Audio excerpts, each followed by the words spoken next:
Bayangkan, dua anak muda, hidup sederhana, tinggal di sebuah garasi kecil. Tapi dari tempat yang sempit itu, mereka menciptakan sesuatu yang mengubah dunia selamanya. Sesuatu yang membuat kita bisa mencari jawaban dalam hitungan detik, dari hal paling sederhana seperti cara mengikat tali sepatu, sampai hal paling rumit seperti teori relativitas Einstein. Dan semua itu berawal dari satu kata, Google. Dalam video ini, kita akan membongkar kisah nyata Google, perjalanan dari garasi kecil, pertarungan ide, konflik internal, sampai menjadi salah satu perusahaan paling berpengaruh di dunia. Sebelum masuk cerita, klik like dan subscribe dulu untuk mendukung channel ini agar terus berkembang dan bisa menghadirkan kisah-kisah inspiratif lainnya. Siap? Sekarang kita mulai. Bab 1, Awal Pertemuan, Dua Otak yang Saling Berlawanan. Di tahun 1995, di Universitas Stanford, dua mahasiswa program doktor bertemu. Larry Page dan Sergey Brin. Banyak orang menyangka mereka langsung akrab. Padahal kenyataannya mereka saling tidak suka. Sergey Brin, belak-belakan, kritis, cepat bicara. Larry Page, pendiam, visioner, senang berpikir sendiri. Menurut teman-temannya saat itu. Kalau Sergey bicara, Larry bisa memotong dengan kalimat, buktikan. Dan kalau Larry mempresentasikan penelitian, Sergey selalu punya 30 pertanyaan yang mengguncang. Tapi justru karena sering berdebat, mereka menemukan sesuatu. Cara berpikir mereka saling melengkapi. Suatu hari, Larry memiliki ide yang terdengar aneh. Bagaimana kalau kita merangking semua halaman di internet berdasarkan seberapa banyak halaman lain yang mereferensikannya? Internet masih berantakan. Mesin pencari saat itu, seperti Yahoo dan AltaVista, hanya mengurutkan berdasarkan kata kunci, bukan relevansi. Larry menemukan konsep yang disebutnya backrub. Nama aneh, iya, karena ia menganalisis backlink atau tautan balik antar situs. Sergey melihat idenya. Ia tertarik. Mereka mulai bekerja bersama. Mereka tidak sadar bahwa ide sederhana itu adalah fondasi dari Google. Bab 2, Kode-kode pertama di sebuah asrama. Larry dan Sergey mulai membangun mesin pencari mereka di kamar asrama Stanford. Untuk menghemat biaya, mereka merakit server dari komputer bekas. Mereka menggunakan harddisk murah, komputer bekas lab, kabel dan motherboard sisa. Karena dana terbatas, mereka menggunakan rak Lego untuk menyusun server pertama Google. Iya, server pertama Google dibuat dari Lego. Malam-malam tanpa tidur menjadi rutinitas. Sergey mengutak-atik algoritma. Larry menyempurnakan konsep PageRank. Server berjalan pelan. Tapi data yang masuk terus bertambah. Internet semakin besar. Asrama mulai kewalahan. Server kalian membuat sistem listrik mati. Mahasiswa lain komplain. Server Google mulai memakan bandwidth seluruh gedung. Akhirnya pihak kampus menyuruh mereka memindahkannya. Di titik itulah mereka sadar. Kita butuh tempat. Dan tempat itu adalah sebuah garasi. Bab 3, Garasi Penuh Mimpi, 1998. Pemilik garasi itu bernama Susan Wojcicki, seorang wanita yang nanti menjadi CEO YouTube, yang akhirnya dibeli Google. Susan melihat potensi Larry Sergey. Ia menyewakan garasinya seharga $750 per bulan. Di sanalah Google lahir.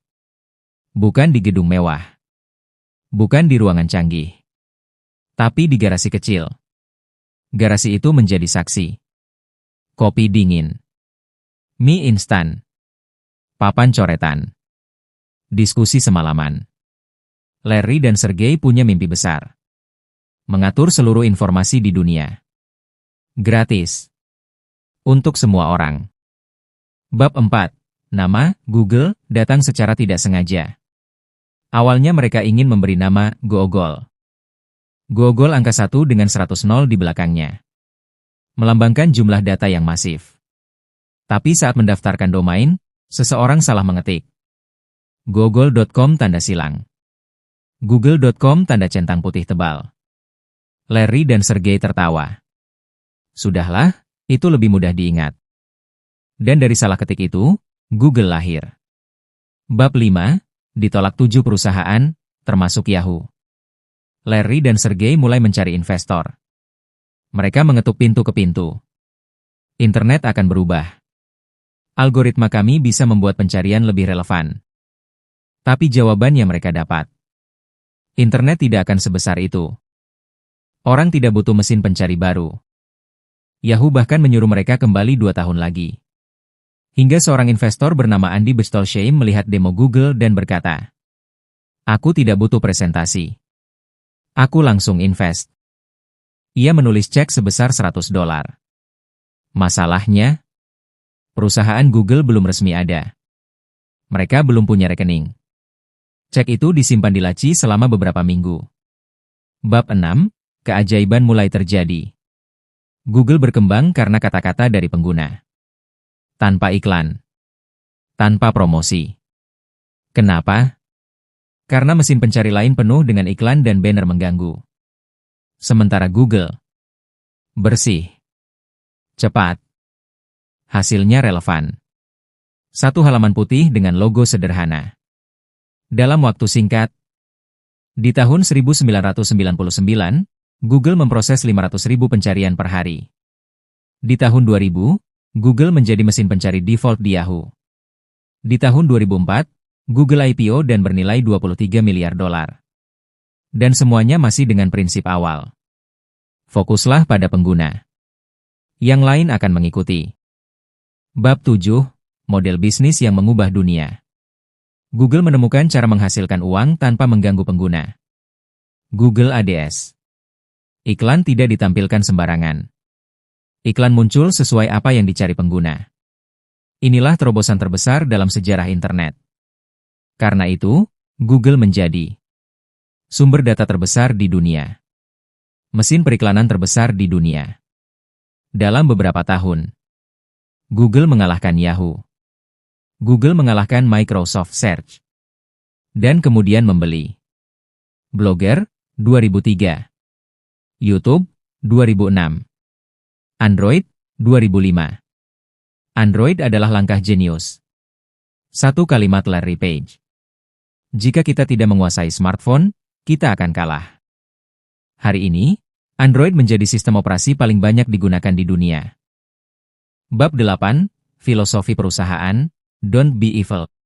Dalam dokumen internal pertama Google, mereka menulis prinsip. Don't be evil. Jangan menjadi jahat. Artinya, jangan manipulasi pengguna. Jangan jadikan data untuk hal yang merugikan. Fokus pada manfaat. Itu prinsip yang membuat Google dicintai. Bab 9. Google sekarang mengendalikan dunia informasi. Data terbaru. 1,7 triliun pencarian per tahun. 90% pencarian internet global menggunakan Google. 99% pendapatan Google dari iklan digital. Bab 10. Pelajaran dari Google. Ini bukan cerita tentang teknologi. Ini cerita tentang keberanian bermimpi besar. Larry Page, jika impianmu tidak membuatmu takut, mungkin impianmu tidak cukup besar. Pelajaran penting. 1. Ide besar sering terlihat gila di awal. 2. Start kecil tidak apa-apa, bahkan di garasi. 3. Fokus pada solusi, bukan uang. Google tidak dimulai dengan tujuan menjadi kaya, tetapi untuk memberikan manfaat. Penutup. Dari garasi kecil, menjadi mesin pencari terkuat di dunia. Siapa tahu, mimpi yang kamu kerjakan sekarang, meski kecil, suatu hari mengguncang dunia.